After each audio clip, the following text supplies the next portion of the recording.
Well, hello everyone.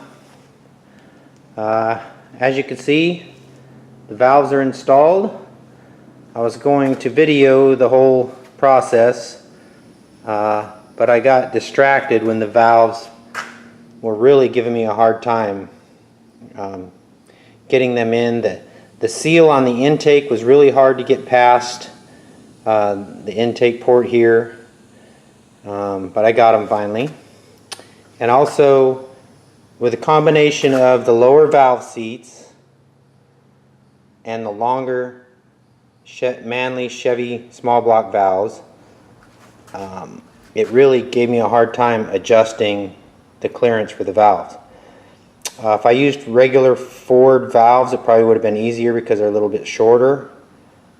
But anyway, it gave me a big problem doing that, and it probably took me 4 hours to get those valves adjusted and in there. But they're done. They didn't beat me. So I installed the oil deflectors, and the only thing you really got to worry about here is there's an F on there. Just get that towards the front of the engine. Make sure they're covering up the holes in the sides here.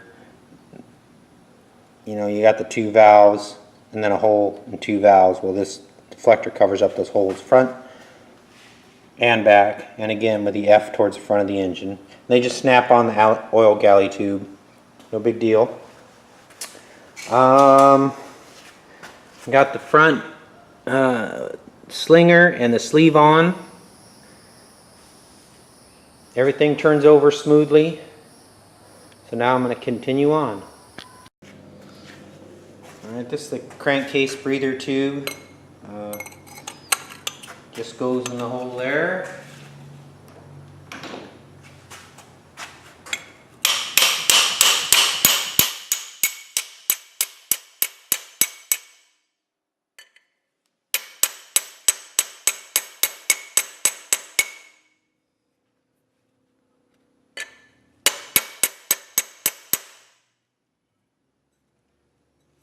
I think that's as far as it goes. Alright, well hey guys, what I'm doing is checking the rod bearing clearance to the crank pin, or rod bearing oil clearance to the crank pin. So I'm cleaning those up and went down the bearing surface also.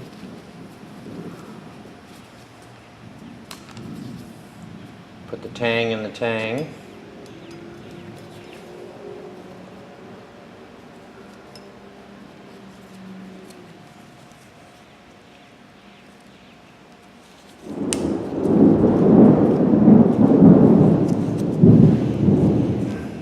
Click it in there like that. You have your oil hole here. I just look up to the light, make sure that I can see light through the hole.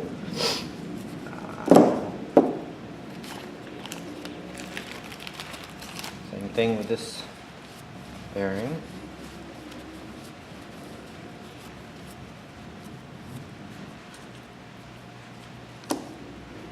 Tang the tang.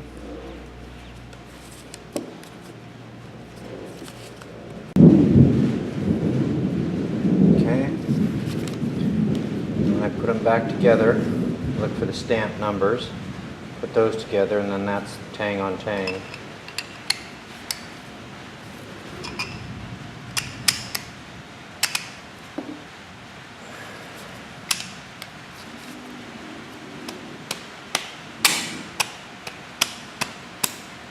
Okay.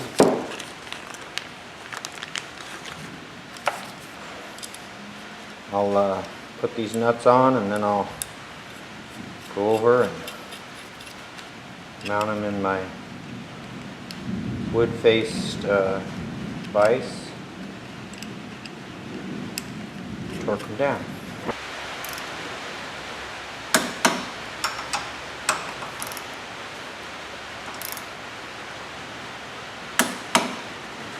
Rod is torqued to specs.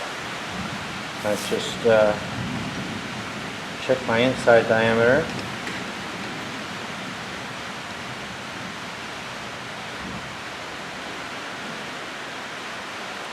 3/1000.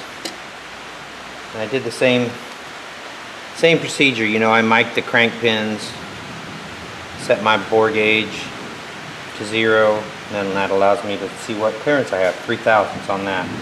So then I go back to my vise and take this back apart. It's ready to be mounted.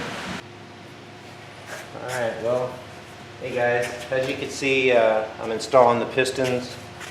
Thought I'd show you guys how I do it.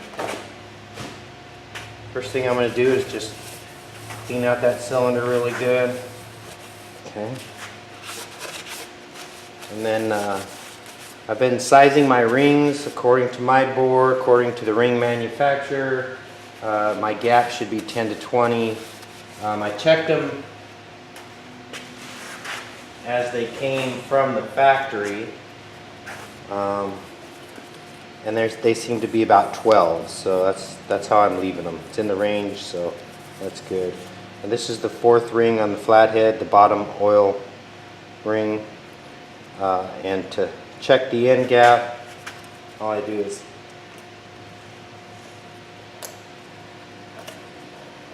install it in the piston, or in the cylinder. Grab a piston, put it down in the cylinder. This squares that ring in the cylinder so I can get a good feeler gauge feel. This is a 12 here.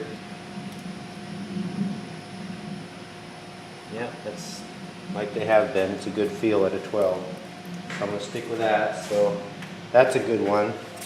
And I've been checking every cylinder to every ring that I put on the piston for that cylinder. So I've been checking every single one for fit. And I know when I measured these cylinders, they were perfect, right on 80 over, exactly. So if all the rings are manufactured, they'd be the same. But I'm just checking them, just to make sure. And then next is the second oil control ring. These are really thin. There's 2 of them. But you know, like I said, I've just been checking them every ring, every cylinder, just for the heck of it.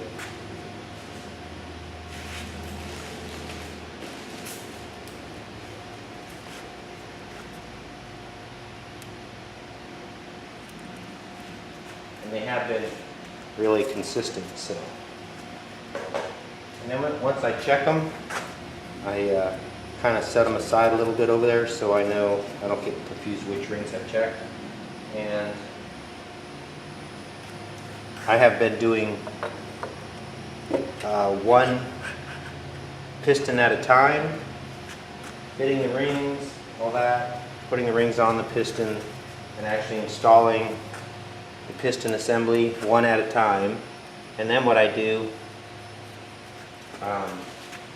is I turn the motor over, make sure it's, you know, turns over freely. And so far, so good. Kind of suck if you put it together and try to turn it over, and then you don't know which one's hanging you up or something. Okay, now this is the second from the top compression ring, and they'll say top on them. My type of oil rings, they don't have a top or a bottom, but the compression rings do, and they'll say top on them, or they may have a dot or some sort of indication that's the top. And that's towards the top of the piston.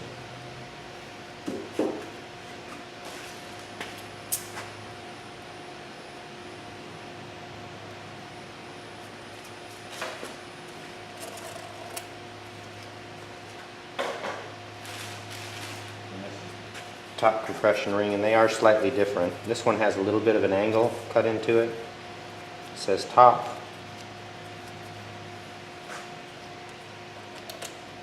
Sometimes I get my glove stuck in between the ring like that and the cylinder.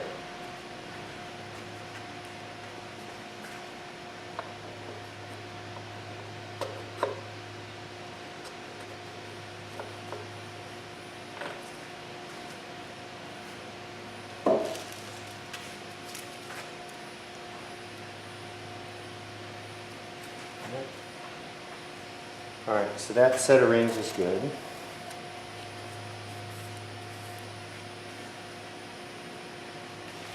What I do with the compression rings is I put them back on top of the package so that I know which one's the top and which one's the bottom. I don't get confused or mixed up.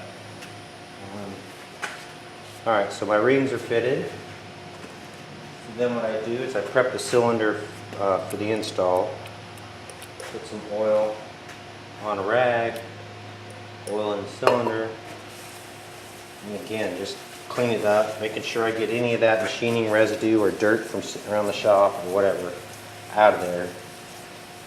Make that nice and clean.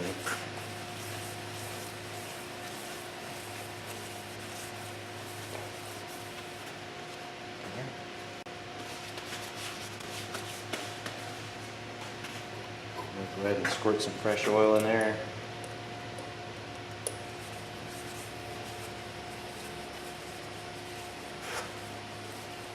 Just lubricates the cylinder walls where my rings can be installed. Put the pistons in.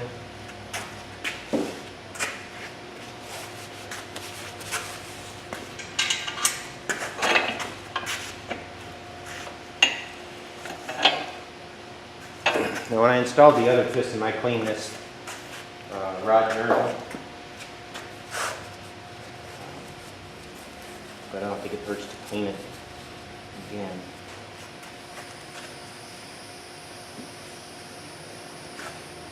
Plenty of oil.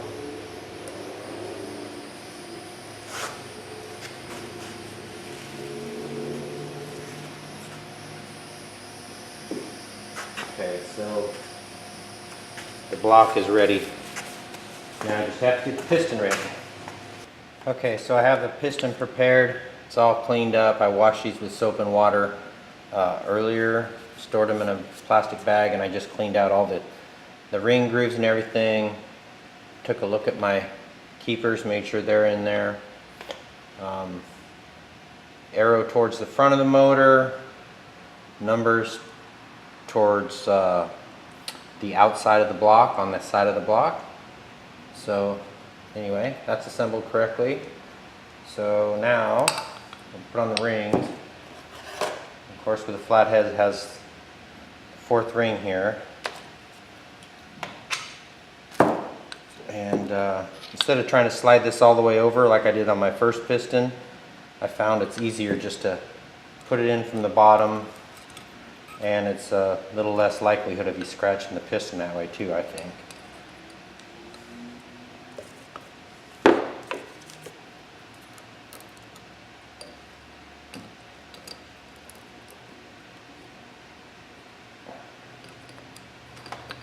Okay, so I'm going to use my ring pliers here to open it up just enough to slide over the piston. And then I find that groove in the back. That's when I let go of the pliers.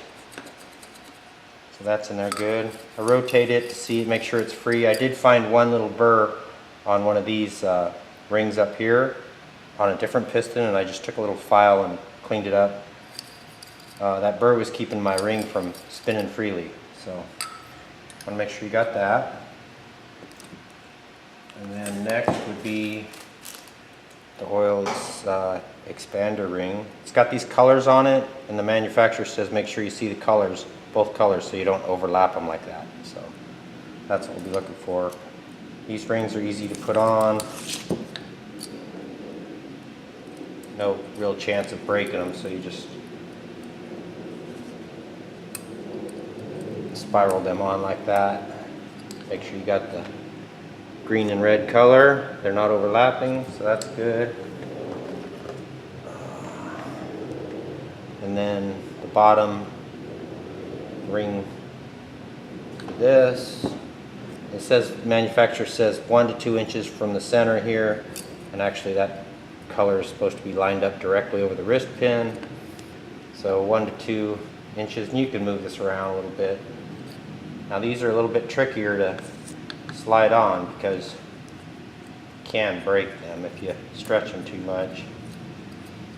I make sure it's in that groove, then as I work it in the groove, it gives me a little bit more room for the ring to go down over the piston.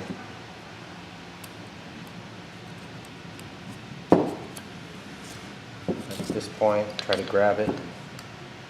Same thing, I'm squeezing with my finger on the back side. There we go.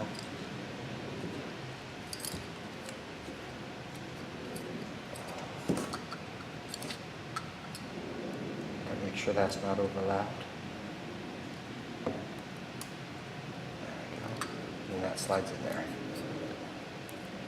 It's a tight fit. It's in there. And another one goes on top of that. And then it's 1 to 2 inches to one side of the color, and then 1 to 2 inches on the other side for the ring gap on these. The higher one's a little bit easier because it's not as low on the piston.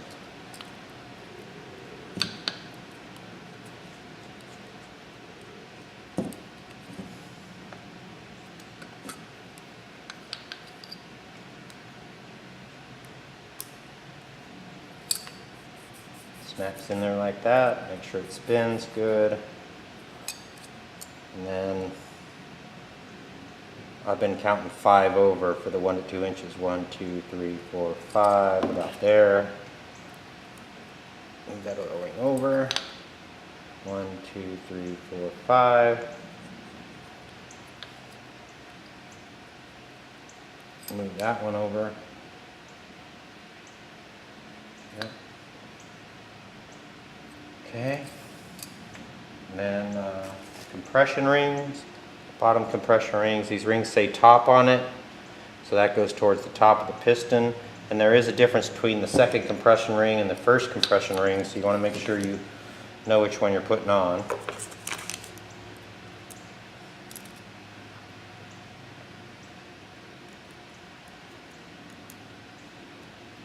Okay, top.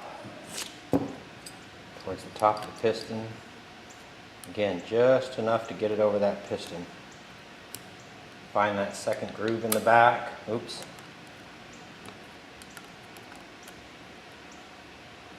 Find that second groove in the back. Come on. Darn it.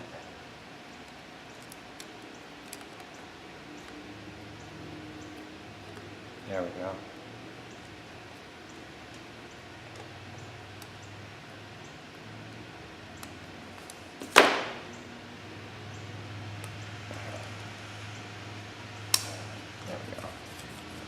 Alright, spins freely. And the top compression ring, top.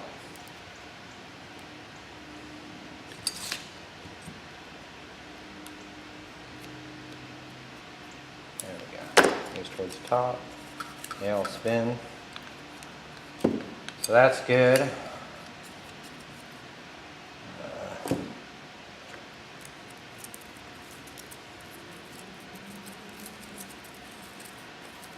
And there is a clearance for the ring to ring groove clearance. They've all been fitting pretty good for me. Yep, that one's good. That one's good. That one's good. That one's good. Alright, so the rings are good. I'm going to prepare my tool to slide the piston in. Open that up.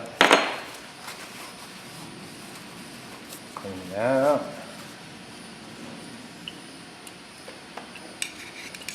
Lube it up with the oil real good. Helps the piston slide with the rings in there. Okay, so that's ready.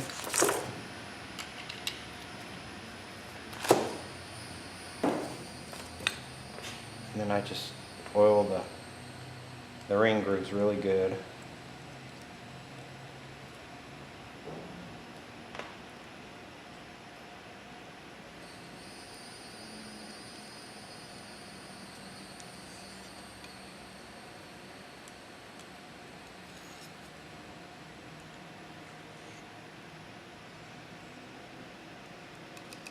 I don't think you could have too much oil on here.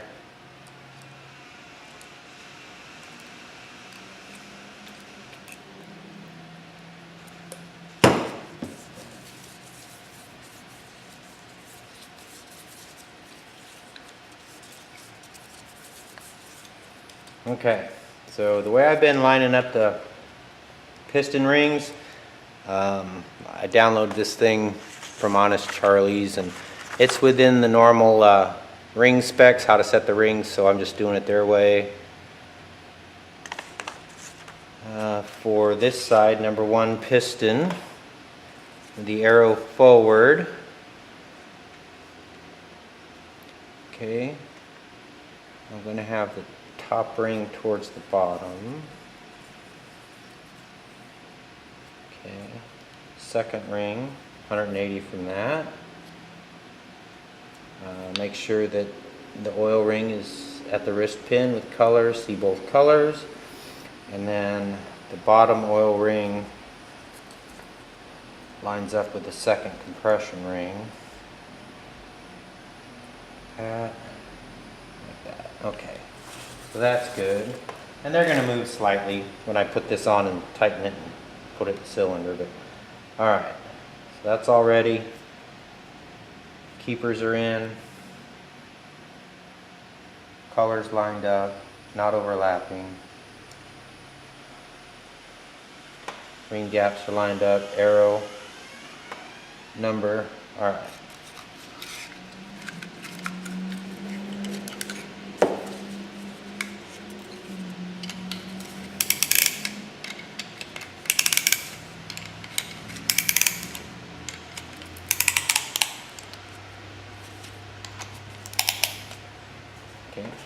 And that's it. And I slide it in the cylinder. Lube up the bearings real good with oil. And I lubed the crank with oil real good already. So.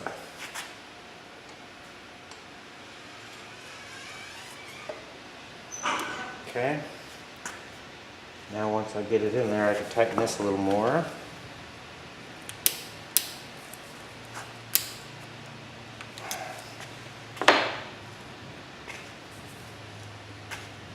Alright, and then on my ring tool, I tap down the sides because a little lip will come up if you don't. Got to make sure it's down there, or those really thin rings that go on each side of the oil ring will pop out of the bottom of this and not want to go in. So that's got to be flush. Okay, then I reach down and, oops, give it a little pull.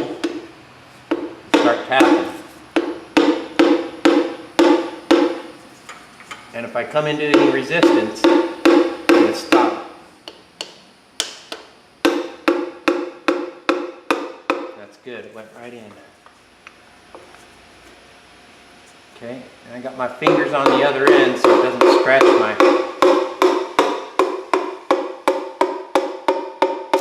crank. There we go.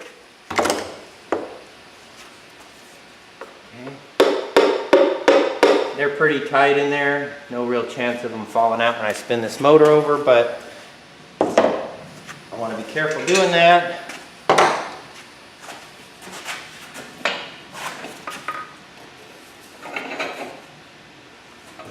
Okay.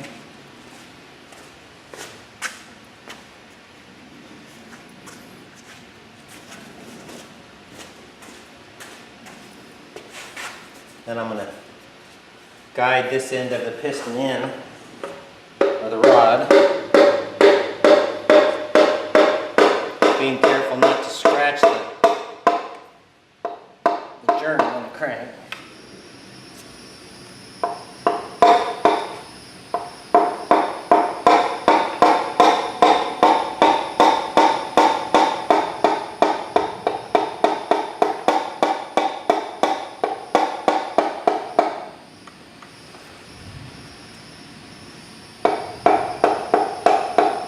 Then I listen for the tone difference, and that'll tell me that the rod's all the way against the crank bearing.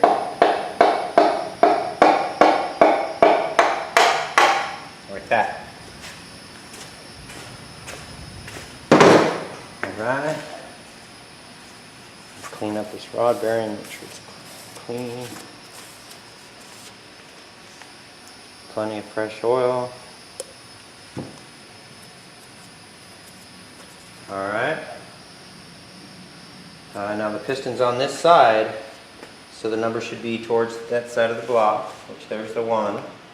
And also the rod bearing tang number, it's in the right place.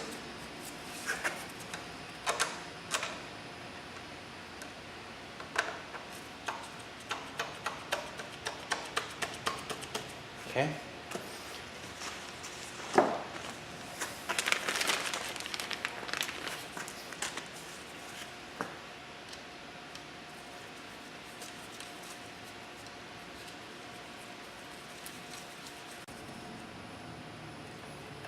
I make sure there's a little play in there. That tells me my bearings aren't bound up yet. Alright. Torque wrench is set. Torque's 45 to 50 on these AV8. I have it set for 50. Draw them in a little bit equal.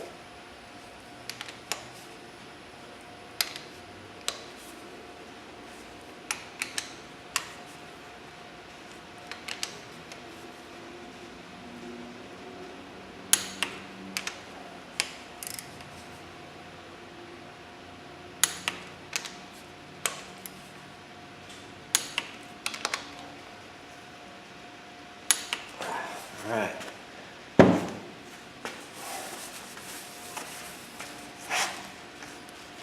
Okay, little side play there, that's good. There's a measurement for that also. 6 to 14 thousandths. Okay, there's the 6. 14's too tight. So that's it. Torqued. Checked for clearance. Yeah. Then I go ahead and spin the engine around just to make sure nothing hits or everything clears.